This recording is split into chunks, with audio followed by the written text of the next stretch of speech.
Welcome to Young Patriots, the heartbeat of African resistance. They want to remove Traoré, the last voice of the people.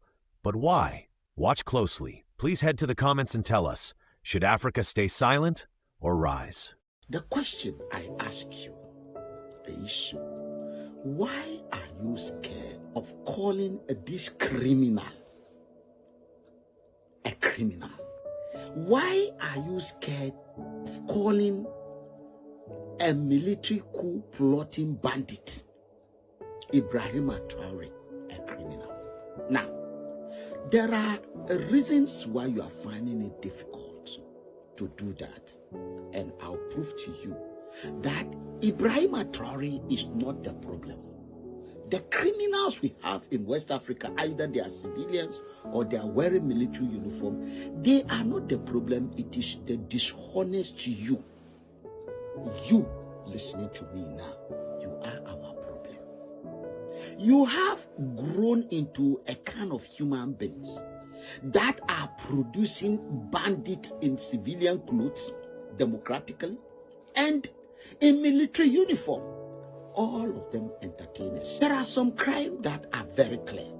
There are some crimes that are not clear. Now, we have those who are saying to us that, why, Kofi Ali, do you call Ibrahim Traoré a criminal when he has not been convicted of any crime in any court of law? A criminal can be a criminal whether he has gone through the legal process to establish he's a criminal or not. Let us put Ibrahim Traoré by the side. You and I, let us talk. Is rape a criminal act, or rape is not a criminal act? If you agree rape is a criminal act, anyone who raped a person is a criminal offense, then let's assume a man raped a girl. This is the girl. We saw this man has raped a girl. So it's not about allegation. The man raped the girl, and we have evidence. And the man ran away. So he's not caught. He's at large, and the police are looking for him. If we have evidence that that man, beyond doubt, we will know this is the girl, either she's laughing or crying because she's sick in the head. This man raped her and so create trauma in her life because he beat her and forced her and intimidated her with either a knife or anything, and he took advantage. So we will know that we have evidence.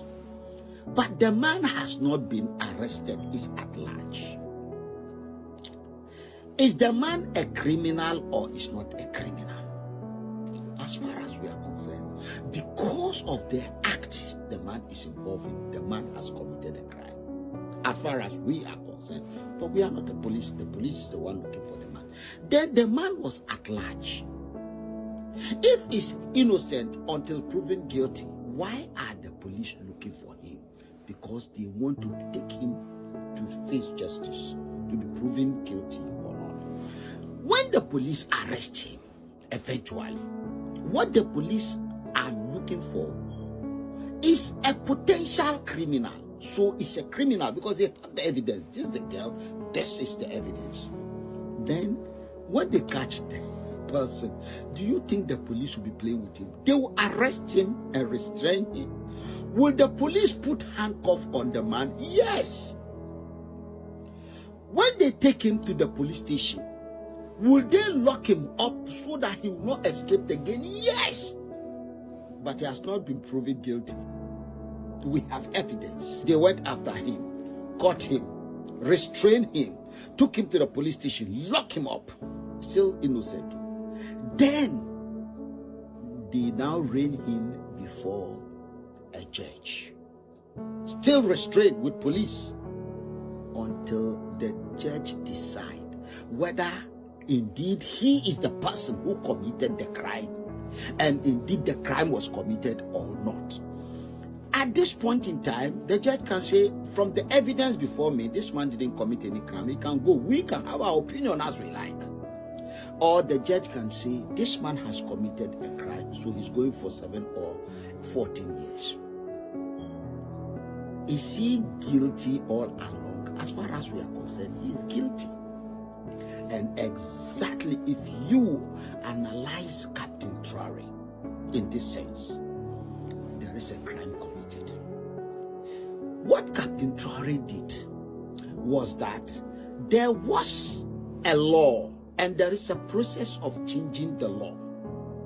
And the people of Burkina Faso have sat down and drafted a constitution on how laws should be changed. Laws are made by men, they can be changed by men, but there are procedures. It's just like rape.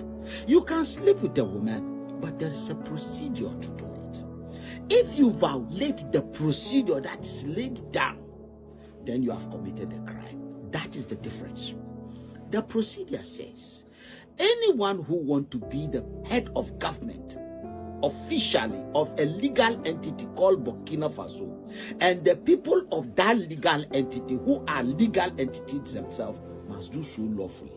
And it's specified that coup is a treasonable felony. Nobody should do that. So if Captain Traoré have done that, he has broken the law. He has committed a serious crime, like an armed robber. Armed robber wanted money to go and live a good life and take care of his family and children. But the way he did it is unlawful. That is where the problem is. His behavior at the time, action. And therefore, coup is by ambitious people for their selfish end. Everybody wants to be the president, and he used weapon to be the president. That is it. That's exactly what Captain Traoré did.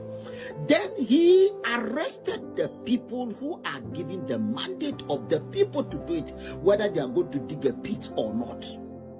And what did Captain Traoré do? He bullied all of them and took over the power illegally.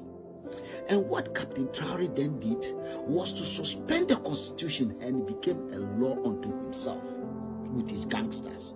And he then have the people being cowed and intimidated, like that girl who was raped.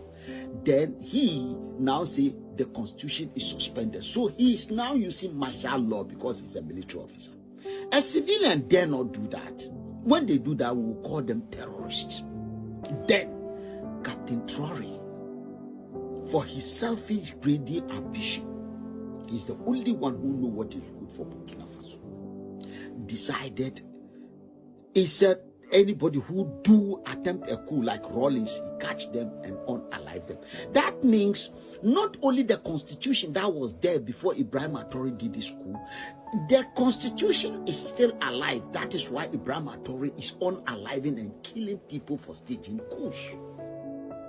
Yes, so that he will keep on to be there. Now, Ecowas then said, anyone who does that has committed a criminal act. So, Captain Traoré did not only break the Burkina Faso law, the legal documents, called the Constitution of Burkina Faso, he also violated the Ecowas law, because Ecowas law says no one should do coup. And when Ecowas said, look, you are being overambitious and you are doing things wrongly, the man said, I'm leaving Ecowas. He should go. He is not Burkina Faso. This is why we are in court to separate the criminal from the state. The state is a legal entity. Anything the state does it lawfully, because legal entities do things lawfully. So when you are a legal entity like Captain Traoré, representative of Burkina Faso, and you are engaged in an illegality, then your legality is questionable and suspended. You do not have the right to proceed to do what is legal, because you cannot be illegal and represent a legal entity. The people who are sitting in the Ecowas Commission accepted a letter from a criminal that he want to withdraw a whole country from the Ecowas, and they granted it to him. The commission took advantage of the division among the heads of states, and they took the letter to them. If the commission did not accept that illegal letter, the heads of states would not have sat on it. And therefore, If we can get the court to pass judgment that that letter is not a legitimate one, it's illegal, the Ecowas shouldn't have accepted it, then the court can reverse that, and then any decision after that becomes null and void. We bring you raw, unfiltered updates on Ibrahim Traoré, president of Burkina Faso, the man challenging the global system. If you believe in truth, power, and a rising Africa, this is your home. Subscribe now. Stand tall. Stay woke. Young patriots, where revolution lives.